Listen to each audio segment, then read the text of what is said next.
Dober dan, drage gledalke, cenjeni gledalci v naši informativni oddaji Dogodki dneva.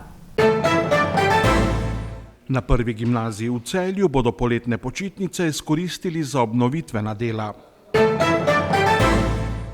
Uvodni del festivala Sevix je bil namenjen najmlajšim. V Centru sodobnih umetnosti v Celju v poletnem obdobju potekajo ustvarjalne delavnice. Pozitivna ocena nastopa slovenskih rokometašev na olimpijskem turnirju v Parizu. Do začetka novega šolskega leta manjkata še dobra 2 tedna. Na Prvi gimnaziji v Celju so poletni čas izkoristili za intenzivna obnovitvena dela. V 110 let starem objektu so se namreč lotili prenove vodovodnega omrežja. V teh dneh na Prvi gimnaziji v Celju opravljajo še zaključna dela letošnje poletne prenove. Ta mora biti končana do 19. avgusta, ko se bodo v šoli spet zbrali vsi zaposleni, takrat pa se začnejo tudi avgustovski roki popravnih izpitov. Letošnje poletje je bilo za Prvo gimnazijo in bi se upal reči tudi mene osebno izjemno naporno in delovno, ker smo praktično celo poletje vsak dan na delovišču. Lotili smo se po 110 letih obnove vodovodnega omrežja v šoli, pa seveda tudi vseh odtočnih cevi, kar sodi zraven, in nazadnje se je pokazalo, da je to zelo veliko in zelo obširno delo. Na vsezadnje gre za šolo, ki je Avstro-Ogrska palača iz leta 1913. In v teh letih se je seveda nabralo veliko raznih napak, raznih tudi po domače povedano štukanj, in vse to bilo potrebno spraviti v red, in to se ne da čez noč. Eden od povodov, da so se naložbe lotili letos, je bila tudi lanskoletna okvara na vodovodnem omrežju. Lani smo imeli eno poplavo in hvala Bogu so bili tako dijaki kot tudi starši tako videvni in razumevajoči, da smo kljub temu lahko potem nadaljevali s poukom. Zato je ta prenova bila nujno potrebna in smo jo zdaj tudi končno izvedli. Bilo je pa veliko, zelo obširno, zelo prašno delo, ki se pa zaključuje in počasi prehajamo v fazo, ko se samo še bolj ali manj čisti po šoli in se pripravljamo na novo šolsko leto. Šola je naložbo izpeljala v pomoči resornega ministrstva, ki je zanjo na podlagi razpisa za investicijsko vzdrževalna dela namenilo nekaj več kot 67 tisoč evrov. Ob tem pa so na Prvi gimnaziji opravili še kar nekaj drugih vzdrževalnih del, v nekaterih učilnicah pa namestili tudi nove interaktivne table. Tako zdaj, že skoraj povsem pripravljeni, pričakujejo novo generacijo dijakov. Letos smo seveda lahko sprejeli čisto vse. Letos je celo malo škripalo, dejstvo je, da je otrok seveda omejeno število. Dejstvo je, da je kar veliko šol v Celju in tudi v okolici. Imeli bomo vseeno 8 od prvih razredov, bojo pa malo manj številni. Skratka, življenje gre naprej. Mislim pa, da v prihodnjih letih bomo poskušali vztrajati pri tem, kar imamo, in upam, da nam bo uspevalo. Mi smo daleč naokrog edina šola, ki ima recimo klasično gimnazijo. Smo ena izmed šol, ki ima športno gimnazijo, ker zadnja leta jih je kar veliko nastalo. Smo pa seveda tudi ena in edina, kar precej daleč, razen Velenja, da ne bom pozabil, ki imamo umetniško gimnazijo. Kljub temu, da je začetek šolskega leta pred vrati, pa so še sveži spomini na letošnji 100-odstoten uspeh na maturi. Matura letošnja je bila izjemno uspešna. Imeli smo 100%, se pravi čisto vseh 182 dijakov, ki so prvič opravljali maturo, je bilo uspešnih. Zelo tudi točkovno nadpovprečnih. Imeli smo 20 zlatih maturantov, sprva med temi tudi eno tako imenovano diamantno z vsemi točkami, no zdaj po ugovorih pa imamo še drugo, tako da imamo res en tak izredno lep izkupiček ob koncu šolskega leta, ki je seveda bilo zadnje za generacijo, ki je znano, ne? Koronska generacija, ki je marsikaj skupaj z nami preživela in tudi pretrpela. Ampak smo srečno zaključili in smo zelo zadovoljni. V dobrem 1,5 leta so uspeli na prvi gimnaziji v Celju objekt, v katerem poteka pouk, sanirati skoraj v celoti. Med željami za prihodnost pa je med drugim tudi obnova parketov v učilnicah. V Celju se je konec tedna začel festival stare glasbe Sevik. Mednarodno uveljavljen festival stare glasbe je prvi konec tedna postregel z dogodkom Operarija, ki je bil namenjen otrokom in družinam. Najmlajši so se lahko prvič srečali z opero in pri predstavi tudi sodelovali. Z opernimi pevci so lahko prepevali znane operne melodije mojstrov Mozarta, Rossinija in Offenbacha. Festival se bo nocoj nadaljeval v Stari grofiji, kjer se bo čez slabo uro začel koncert švicarske zasedbe Ensemble Bastion, ki prinaša glasbeni utrip baročnega Londona. Koncert angleške glasbe 17. in 18. stoletja bo razkril številne zgodovinske vidike, ki so oblikovali bogato dediščino te dežele. V Stari grofiji bosta v okviru festivala Sevik še dva dogodka.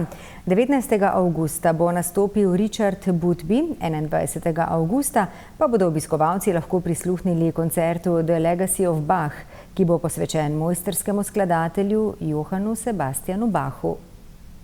V Centru sodobnih umetnosti Celje, ki deluje pod okriljem Zavoda Celeja Celje, v poletnem obdobju potekajo tradicionalne ustvarjalne delavnice za otroke stare med 6 in 11 let.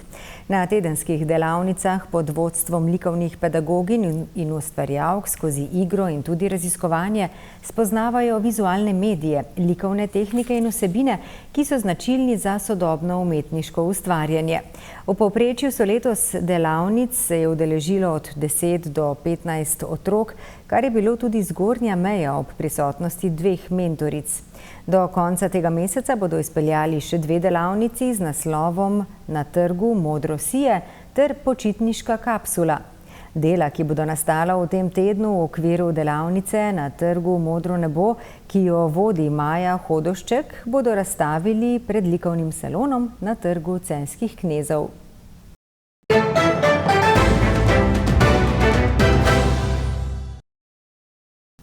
Še k športu. V svojem 4. nastopu na olimpijskih igrah je slovenska moška rokometna reprezentanca osvojila 4. mesto in s tem dosegla svoj največji uspeh na olimpijskih igrah. Slovenska izbrana vrsta, v kateri so bili tudi Celjani Blaž Blagotinšek, Urban Lesjak in Tilen Kodrin, je v polfinalu proti Danski in v tekmi za 3. mesto proti Španiji doživela minimalna poraza. Ja, kar se tiče slovenskega nastopa v Parizu, lahko rečem, da je bil odličen, da je bil najboljši nastop na olimpijskih igrah. Kot si omenil, je bil to 4. nastop in je bil in kar se tiče igre in kar se tiče rezultata definitivno najboljši. Tisto, kar je pomembno, naša ekipa je praktično proti vsem svetovnim ekipam in velesilam igrala enakovredno, pokazala je svojo kvaliteto. To je treba tudi povedati, da smo imeli res prepoznavno igro, tako v obrambi kot v napadu. Ena zadeva, ki bojo nekateri strokovnjaki rekli, da nam manjka, je ta prehod v protinapad, ampak mi enostavno ne moramo to hitro igro gojiti proti skandinavskim reprezentancam, ki so tu res najboljše. Se pravi, pečat in rezultat in sama igra so bile na izredno visokem nivoju, tako da moramo biti zadovoljni. In dejstvo je tudi to, da dlje, ko je reprezentanca skupaj, bolj se vidi tudi podpis trenerja Uroša Zormana, ki je tokrat res vodil ekipo na najvišjem nivoju. Tudi ko si ga pogledal v klopi, ves čas je bil miren, ni več pritiskal na sodnike, ni več skakal s krilju z rokami, bil je neprestano skoncentriran in v vsakem trenutku vedel, kaj želi in kako voditi ekipo. Tako da ocena izredno visoka, odlična.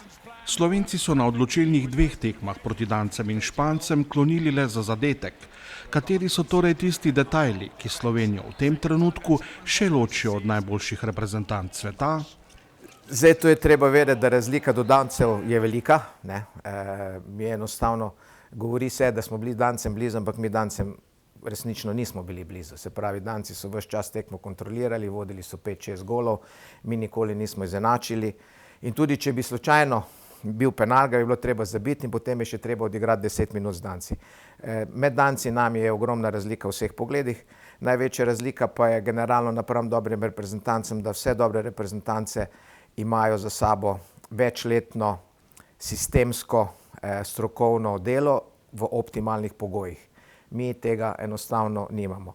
Kar se pa tiče Špancev, tu pa smo jim po kvaliteti igralskega kadra vsemu bili res izredno blizu. Tisto, kar je odločalo dejansko energija. Nekatera ekipa je imela v zaključku več energije. Jaz mislim, da smo se mi povsem spraznili na tekmi z Dansko, se pravi tako emocionalno kot pa telesno. Španci malce manj, tudi imeli so, bom rekel, malce več časa za počitek.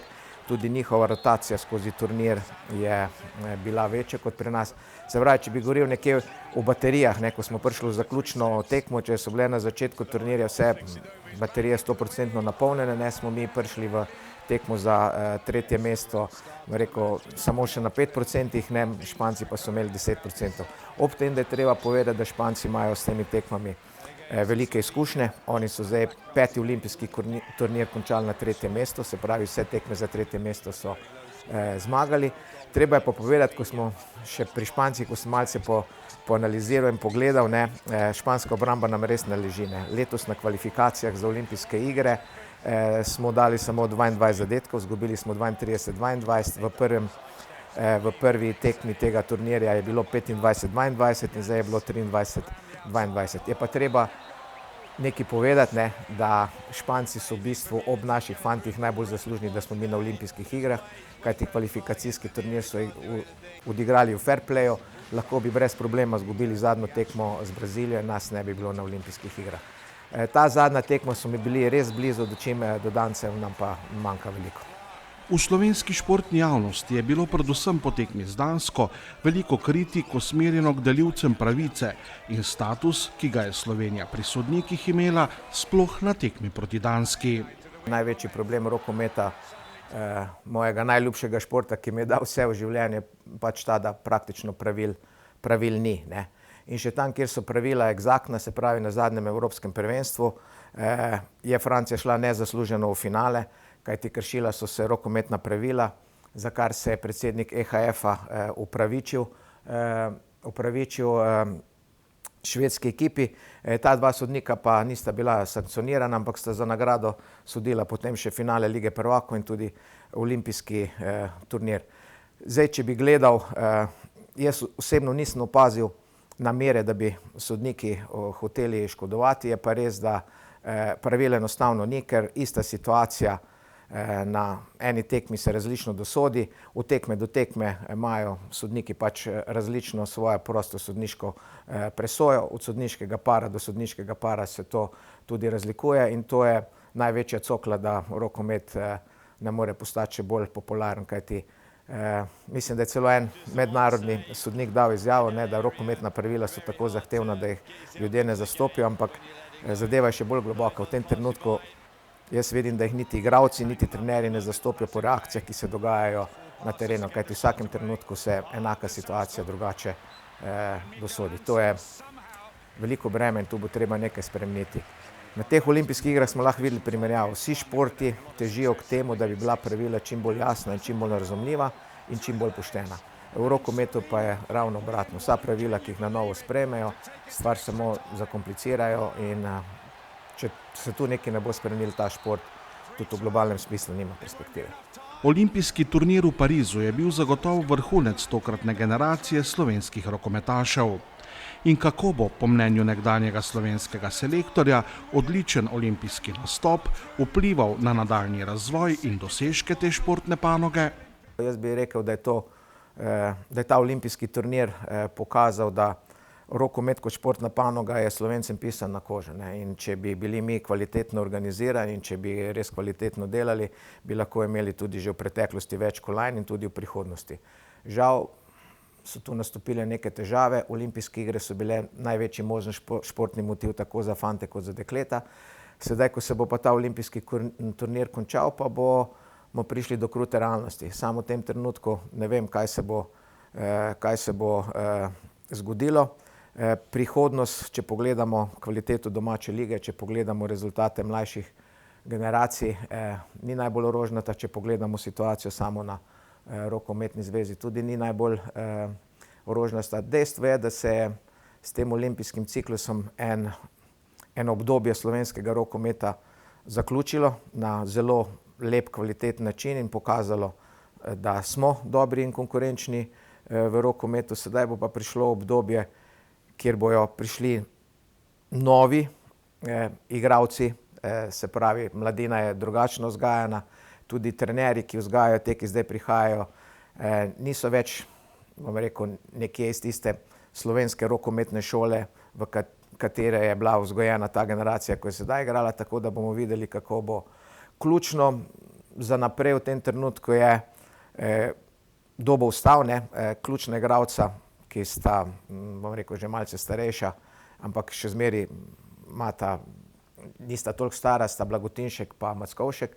Če bo ta dva ostala, na ostalih igralnih mestih lahko pokrijemo, ko bo pa ta dva nehala, za ta dva pa enostavno v tem trenutku še nimamo nobene resne zamenjave.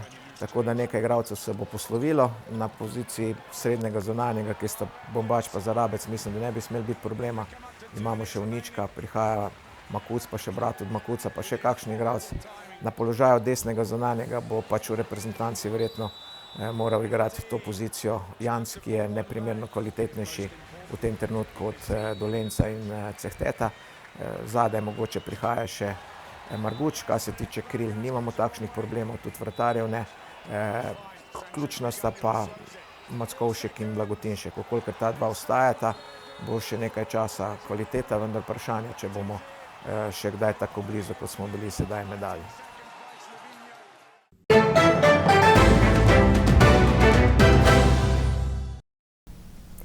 Jutri bo sprva sončno, popoldne bodo v notranjosti Slovenije nastale posamezne nevihte. Najnižje jutranje temperature bodo od 14 do 20, na Primorskem do 23, najvišje dnevne od 30 do 35, na Primorskem do 37 stopinj. V četrtek in v petek bo sončno in vroče. Popoldne bodo predvsem lahko nad hribovitimi kraji nastale kakšne nevihte. Upamo, da se držite kje v senci. Lepo se imejte in se vidimo spet jutri. Nasvidenje.